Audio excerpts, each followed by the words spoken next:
ఏంటో ఇది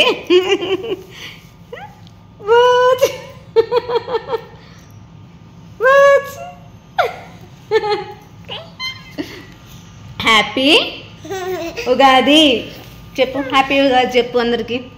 చెప్పమ్మా, చెప్పవా?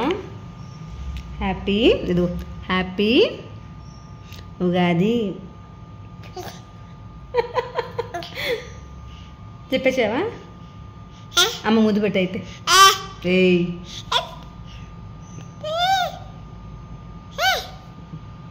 బాయ్ అండి. నా కొడుకు ఎక్కువ అయింది. Bye. Please subscribe my channel అని చెప్పు. Please subscribe my. హాయ్ చెప్పు. హాయ్ చెప్పావు చెప్పు. హాయ్ చెప్పు. ఈ మధ్య హాయ్ నేర్చుకున్నావుగా. హాయ్. హే కాదు hi. Hi. Okay bye friends. Please subscribe my channel.